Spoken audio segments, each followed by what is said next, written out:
Hi guys and welcome back to the channel Deepak Yadav Education. Welcome to the daily current affairs of 31st of March 2021. तो guys आज है तारीख 31 मार्च 2021। आज की तारीख से जितने भी मोस्ट इंपॉर्टेंट करंट अफेयर्स बनेंगे उन सभी करंट अफेयर्स को हम लोग डिटेल में डिस्कस करेंगे। नाउ बढ़ते हैं आगे। और गाइज़ अगर आप लोगों को इस लेक्चर का पीडीएफ चाहिए तो नीचे डिस्क्रिप्शन बॉक्स में आप सभी लोगों को टेलीग्राम का लिंक दे रखा है, वहां से जाकर आप लोग इस लेक्चर के पीडीएफ को डाउनलोड कर सकते हो। नाउ अभी तक आपने इस यूट्यूब चैनल को सब्सक्राइब नहीं किया है तो ऐसा रेड कलर का बटन आ रहा होगा नीचे की साइड, सबसे पहले चैनल को सब्सक्राइब कर लो, साथ ही साथ बेल आइकन प्रेस कर लेना ताकि आप कोई भी वीडियो का नोटिफिकेशन मिस न कर पाओ। चलिए स्टार्ट करते हैं डिस्कशन। ये है हमारा आज का सबसे पहला आर्टिकल, बात करता है एग्जाम वॉरियर के बारे में। तो ये एग्जाम वॉरियर बेसिकली क्या है? एग्जाम वॉरियर एक बुक है जो कि प्राइम मिनिस्टर ऑफ इंडिया यानी नरेंद्र मोदी जी के द्वारा लिखी गई थी और इसको पब्लिश किया गया था 2018 में, यानी 2018 में इसको पब्लिश किया गया था। अब यहाँ पर ये एग्जाम वॉरियर है, ये क्यों लिखा गया था? ये लिखा गया था यंग स्टूडेंट्स के लिए, ताकि वो लोग डील कर सकें अपने एग्जाम्स के स्ट्रेस से, यानी एग्जाम से पहले जो स्ट्रेस होता है उसको कैसे डील करा जाए, वो सब इस बुक के अंदर लिखा हुआ है। तो आई होप आप लोगों को क्लियर हुआ हो। तो जो एग्जाम वॉरियर है इसका नया वर्जन आ चुका है, उसी की वजह से ये आर्टिकल न्यूज़ के अंदर है। तो आपको क्लियर रखना है ये एग्जाम वॉरियर क्या है। बेसिकली ये एक बुक है prime minister Narendra Modi. Okay, now यहाँ पे न्यू वर्जन जो है एग्जाम वॉरियर का ये लिखा गया है प्राइम मिनिस्टर के द्वारा, अब वो भी अवेलेबल हो चुका है। ये पहली बार पब्लिश कब करा गया था? 2018 में। नाउ इसका नया वर्जन जो है ये भी अवेलेबल हो चुका है और यहाँ पर बहुत सारे मंत्र हैं स्टूडेंट्स के लिए, पेरेंट्स के लिए, किस तरीके से जो है स्ट्रेस से वो लोग टैकल कर सकते हैं। नाउ ये जो बुक है ये रिटेल स्टोर्स पर अवेलेबल रहेगी, साथ ही साथ ऑनलाइन भी अवेलेबल हो चुकी है और आप इसको नमो ऐप से भी यहाँ पर पढ़ सकते हो। ओके, तो यहाँ पर ये बताया गया है बेसिकली नई एडिशन बुक के बारे में और आई होप आप लोगों को ये क्लियर हो गया होगा। ज़्यादा इसके अंदर कुछ नहीं है, बस ये है कि वन डे एग्जाम के पॉइंट ऑफ व्यू से आर्टिकल इंपॉर्टेंट हो जाते हैं, इस तरीके के क्वेश्चन बन सकते हैं। आते हैं आर्टिकल नंबर 2 की तरफ, बात करता है साबरमती रिवर फ्रंट प्रोजेक्ट के बारे में। तो ये जो साबरमती रिवर है कहाँ पर है? गुजरात के अंदर। तो यहाँ पर ये जो प्रोजेक्ट है रिवर फ्रंट प्रोजेक्ट, इसके लिए अलग से अनाउंसमेंट कर दिया गया है, यानी फेज़ 2 ये प्रोजेक्ट है, ये फेज़ 2 वाला प्रोजेक्ट है। यहाँ पर हम लोग नए नए डेवलपमेंट्स करने वाले हैं। तो ये जो अहमदा म्यूनिसिपल कॉरपोरेशन है, इन्होंने अपने ड्राफ्ट बजट के अंदर जो 2021-22 का है इसमें अलग से 1050 करोड़ यानी 1050 करोड़ रुपए निकाल दिए हैं साबरमती रिवर फ्रंट डेवलपमेंट के लिए। ओके, यहाँ पे जो साबरमती रिवर है बेसिकली रिवर फ्रंट किसे बोलते हैं? मान लो ये रिवर है, इसका जो यहाँ पर ये वाला वेस्ट और ईस्ट साइड वाला एरिया होगा इसको हम लोग रिवर फ्रंट बोलते हैं और इसको बहुत ही अच्छी तरीके से डेवलप कर लिया जाता है। यहाँ पर साइड में कैफ़े मिल जाएगा, रेस्टोरेंट्स मिल जाएंगे, ठीक है, इस तरीके से चीज़ों को डेवलप करा जाता है जैसा कि आप लोग देख सकते हो ऐसा पिक्चर में। तो यहाँ पर ये जो है गुजरात के अंदर ये साबरमती रिवर फ्रंट प्रोजेक्ट है और यहाँ पर अब हम और अच्छी तरीके से इस प्रोजेक्ट को डेवलप करने वाले हैं और जल्द ही ये फेज़ 2 का प्रोजेक्ट स्टार्ट होने वाला है। नाउ ये जो साबरमती रिवर फ्रंट है ये एक वाटर फ्रंट है, जैसा मैंने भी आपको बताया, जो कि साबरमती रिवर के बैंक्स पर बना हुआ है। जो बैंक्स इसके हैं यानी वेस्टर्न साइड और ईस्टर्न साइड जो दोनों एरियाज़ हैं, यहाँ पर ये पूरी तरह से प्रोजेक्ट को बनाया गया है। नाउ अगर हम बात करें, इसका प्रपोज करा गया था इसको 1960 में, लेकिन कंस्ट्रक्शन स्टार्ट हुआ था इसका 2005 में। अब जो मेजर ऑब्जेक्टिव है इस प्रोजेक्ट का वो ये है एनवायरनमेंट को इम्प्रूव करना, सोशल इंफ्रास्ट्रक्चर को इम्प्रूव करना, एक सस्टेनेबल डेवलपमेंट लेकर आना। ऑब्वियस सी बात है, मैंने जैसा आपको बताया इंफ्रास्ट्रक्चर वगैरह को डेवलप करा जाएगा, जो इसके आसपास रिवर के बराबर आसपास की जगह है, कैफ़े रेस्टोरेंट्स वगैरह देखने को मिलेंगे और भी बहुत सारी चीज़ें देखने को मिलती हैं जिससे उस एरिया को और भी ज़्यादा खूबसूरत बना दिया जाता है। नाउ यहाँ पे आप देख पाओगे कुछ इंपॉर्टेंट इन्फॉर्मेशन है जो साबरमती रिवर के बारे में। तो आपसे क्वेश्चन बन सकता है साबरमती रिवर को लेकर। तो जो ये साबरमती रिवर है ये one of the major west flowing river है, यानी वेस्टर्न साइड पर बहती है, ठीक है। आप देख पाओगे, मान लो कि ये वाला जो है गुजरात का एरिया है, तो इस तरीके से जो है ना ये जो रिवर है ये रिवर थोड़ा सा सदर्न वेस्ट की साइड बैठती है, यानी कि थोड़ा सा नीचे, और सदर्न वेस्ट यानी कि थोड़ा सा वेस्ट साइड पर बहती है और जाकर ये कहाँ पे गिर जाती है? गल्फ ऑफ खंबत में। और जैसे आप गुजरात के नीचे देखोगे यहाँ पे आपको देखने को मिलेगा गल्फ ऑफ खंबत और इधर है गल्फ ऑफ कच्छ, ये आपको क्लियर होना चाहिए। ओके, तो यहाँ पर ये जाकर रिवर गिर जाती है। अब यहाँ पर बेसिकली क्वेश्चन ये भी बन सकता है, ये जो साबरमती रिवर है कहाँ से आती है? ये आती है अरावली रेंज से, जो कि कहाँ पर है? राजस्थान के उदयपुर डिस्ट्रिक्ट के अंदर। तो बेसिकली आपको ध्यान रखना है, जो ये साबरमती रिवर है ये 2 जगह को क्रॉस करती है। कौन कौन से? राजस्थान को क्रॉस करती है, फिर गुजरात को क्रॉस करती है और फिर जाकर गल्फ ऑफ खंबत में जाकर यह रिवर गिर जाती है। ओके, नाउ यहाँ पे क्लियर हो जाना चाहिए क्योंकि आपसे क्वेश्चन बन सकता है।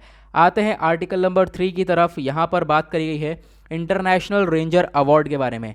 तो जो यूनियन मिनिस्टर फॉर एनवायरनमेंट है, इन्होंने कॉन्ग्रेचुलेशन किया महेंद्र गिरी जी को। अब यहाँ पर एक रेंजर ऑफिसर हैं, कहाँ के, राजाजी टाइगर रिजर्व के, और यहाँ पर इन्होंने आप कह सकते हो जीत लिया है, या फिर इनको एक बेस्ट पूरे एशिया के अंदर, पूरे एशिया में एक ऐसे रेंजर हैं ये जिनको प्रेस्टिजियस इंटरनेशनल रेंजर अवार्ड मिला है। इनके कंट्रीब्यूशन के लिए, इन्होंने बहुत ज़्यादा कंट्रीब्यूट किया है कि वो जो टाइगर रिजर्व है जहाँ पर ये ड्यूटी कर रहे हैं, उस टाइगर रिजर्व को कंजर्वेट करने के लिए, प्रोटेक्ट करने के लिए बहुत ज़्यादा काम किया इन्होंने। तो उसकी वजह से इनको इंटरनेशनल रेंजर अवार्ड दिया गया है। आपको नाम याद रखना है, इनका नाम है महेंद्र गिरी। तो आपसे वन डे एग्जाम के पॉइंट ऑफ व्यू से ये क्वेश्चन पूछा जा सकता है।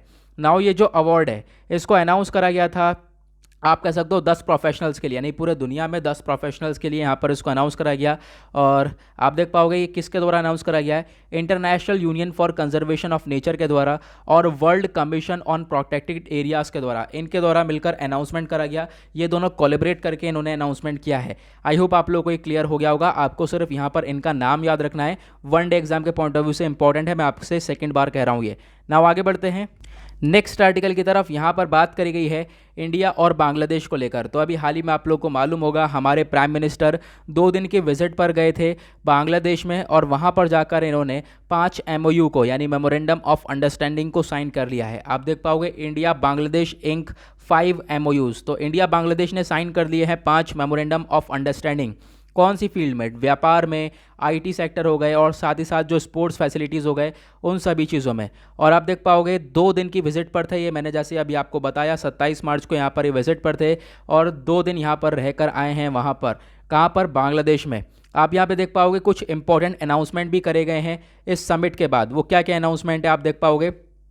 Between Modi and prime minister Sheikh Hasina, जो कि बांग्लादेश की PM है। तो इन दोनों के बीच में आप कह सकते हो काफ़ी सारे अनाउंसमेंट करे गए हैं, जैसे कि मिताली एक्सप्रेस, एक न्यू पैसेंजर ट्रेन कनेक्ट करी जाएगी ढाका से न्यू जलपाईगुड़ी तक, ठीक है, और जो कि इंडिया की साइड पर है, और ढाका बांग्लादेश की कैपिटल। तो इन दोनों को कनेक्ट करेगा ये एक मिताली एक्सप्रेस ट्रेन। ओके, इसका भी उद्घाटन कर दिया गया है। और साथ ही साथ भारत ने 109 एम्बुलेंस गिफ्ट कर दिए हैं बांग्लादेश को, ठीक है, 109 एम्बुलेंसेस दिए हैं। उसके साथ 1.2 million doses of Covishield vaccine भी यहाँ पर प्रोवाइड करवाए हैं बांग्लादेश को।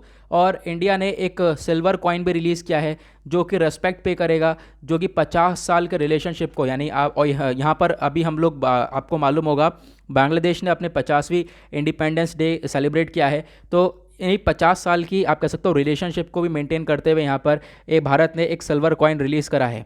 उसके साथ साथ यहाँ पे एक बहुत इंपॉर्टेंट चीज़ ये भी हुई है, जो दोनों ही लीडर्स हैं इन्होंने आप कह सकते हो नींव रख दी है किस चीज़ की, ये कंस्ट्रक्शन करेंगे, एक मेमोरियल बनाएंगे आशुगंज में, जो कि यहाँ पे किसको डेडिकेट करा जाएगा, जो हमारे भारत के जो सोल्जर्स थे, जवान थे, जो कि शहीद हो गए थे ये बांग्लादेश की वॉर में। आपको मालूम होगा 1971 में बांग्लादेश की वॉर हुई थी। कैसे, पहले बांग्लादेश पाकिस्तान हुआ करता था, ठीक है, जो ओरिजिनल पाकिस्तान आज के टाइम पर वो वेस्ट पाकिस्तान हुआ करता था, जो बांग्लादेश है वो ईस्ट पाकिस्तान हुआ करता था। 1971 में वॉर हुई तो ये जो ईस्ट पाकिस्तान था वो बांग्लादेश बन गया, ठीक है। तो यहाँ पर इसमें भारत के जो जवान हैं उनका भी बहुत बड़ा कंट्रीब्यूशन था, ये चीज़ बताई गई है। ओके, नेक्स्ट आर्टिकल की तरफ आते हैं। बात करता है Japan to fund power supply project in Andaman and Nicobar. Japan जो है हमें आप कह सकते हो अंडमान और निकोबार आइलैंड्स के जो डेवलपमेंट के लिए आप कह सकते हो फंड वगैरह दे रहा है, तो उसी के बारे में यहाँ पे आर्टिकल है। तो यहाँ पे आप देख सकते हो ये आज के टाइम पर जापान के PM नहीं है, मैंने ऐसे ही ये पिक्चर लगा दिया था। तो यहाँ पे ये जो शिंजो एबे हैं ये पहले जापान के PM हुआ करते थे।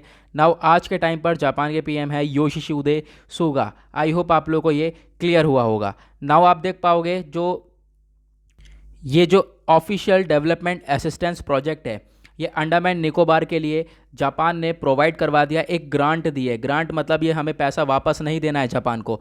ये 4.02 बिलियन येन दिए गए हैं।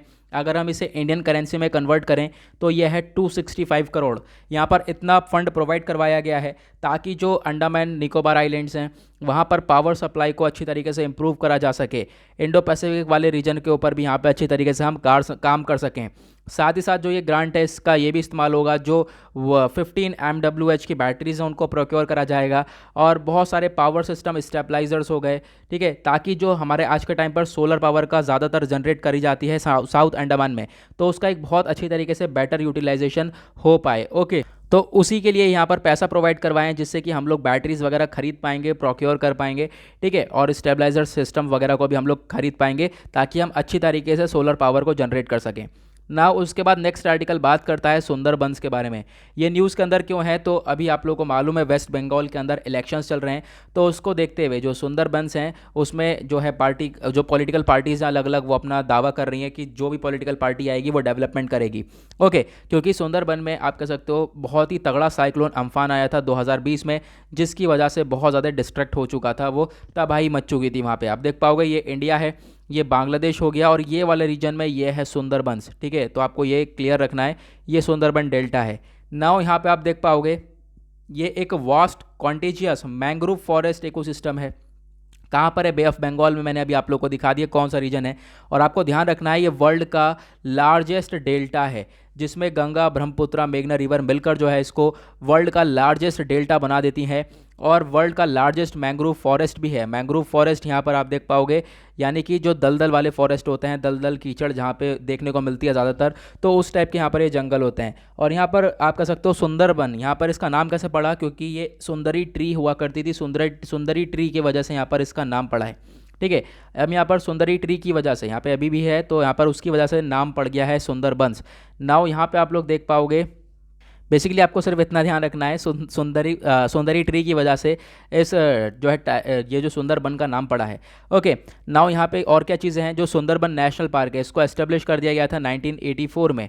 ओके, और उसके बाद आप देख पाओगे इसको यूनेस्को वर्ल्ड हेरिटेज साइट का एक पार्ट बनाया गया 1987 के अंदर में, तो आप ये छोटी सी चीज़ें ध्यान रख सकते हो। और उसके बाद सुंदरबन को एक डेजिग्नेशन दे दिया, एक टाइटल दे दिया बायोस्फीयर रिजर्व का यूनेस्को ने, कब, साल 2001 के अंदर।